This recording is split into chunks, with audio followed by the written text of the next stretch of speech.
Ikaw ba nag-book, sir? Pa-cancel mo na lang.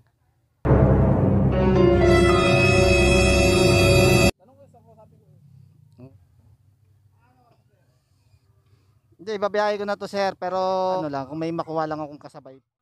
Sa hapag may pagsasaluhan, buhay tulad ng gulong Ika po, tumaas, alam mo. umilalim, madalas sa ilalim, tamang kawa pa rin lagi ang piliin. Madalas marami ay kipit-kipit sa traffic, pihit sa kaliwat kanan ang ating buhay. Ito ang buhay, delivery rider, kalye serye.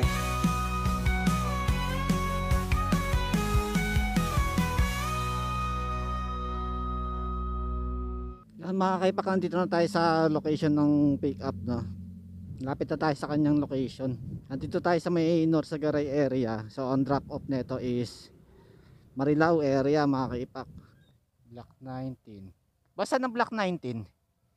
Block 19. Oo. 19. Yung Ibanits ano, sari-sari store. 20 na ba yan?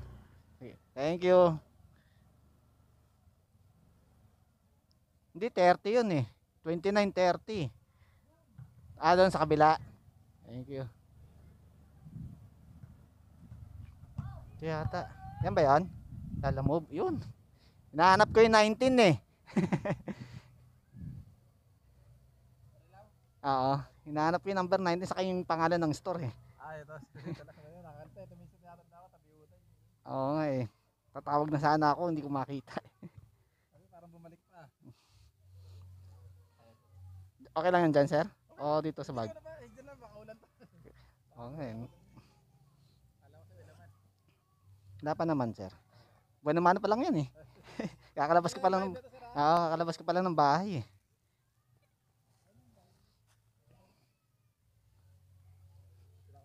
Ikaw ba nag-book, sir? Ikaw nag-book?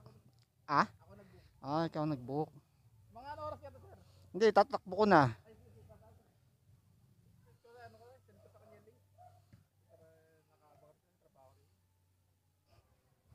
Yes, sir. Okay, sir. So 17 kilometers away tayo mula dito sa ating pick up destination papunta sa mula dito sa pick up location natin papunta sa drop off destination natin. 17 kilometers. 46 minutes ang travel time natin, estimate travel time. Sa Villarica Road to, Marilao.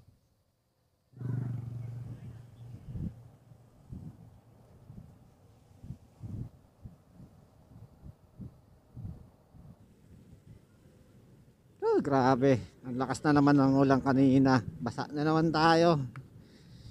Sira na naman ng biyahe natin. Bad trip. So malapit na tayo dito sa destination ng drop off. Paglagpas daw siya ng tulay. Baka ito, tapos may mga container doon.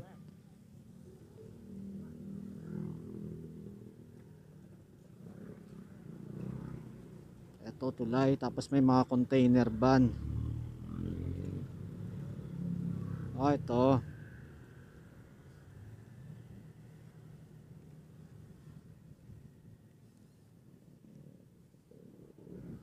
Container van.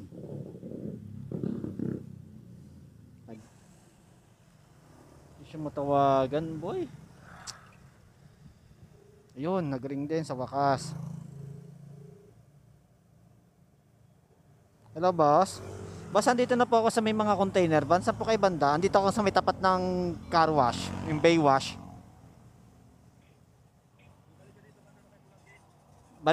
Pabalik ako, sir.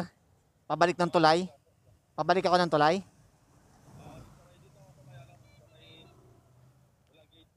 Walang gate. Asan? Nasa likod ba kita? Nasa likod? Baka yung kanina sa pinagparadaan ko. Diyan ako galing kanina, sir. Diyan ako nakaparada. Hindi kita makakontak eh. Sige, sir. Walang gate.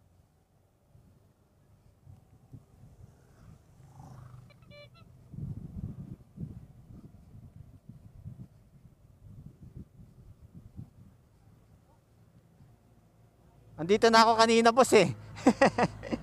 Diyan ako nakaparada kanina eh. Oo, dyan oh. Hindi kita makontak, kaya mag-ring yung number mo, kaya nag-text muna ako. Hindi, wala, hindi talaga nakokontak. Ah, wala rin tunog na busy. Basta wala lang, hindi lang siya nakokontak.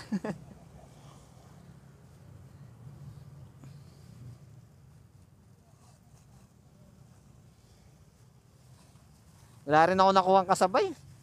Benamano pa nga lang to eh. Ayun, okay na yun. Sindihan ko naman ng ganyan, boss. Oo. Sindihan ko naman ng ganyan, boss. Oo. Thank you, boss, ha. Okay po. 150 yan. Salamat.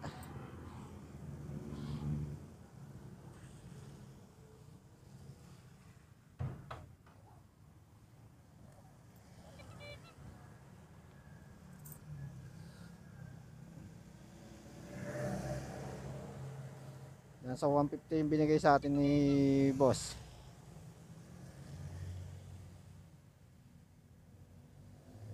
$150, 20, 30, 40, 50, 150 nga binigay sa atin. So 138 ang rate nito. Tapos willing to wait pa si sir. So goods na customer rin si sir.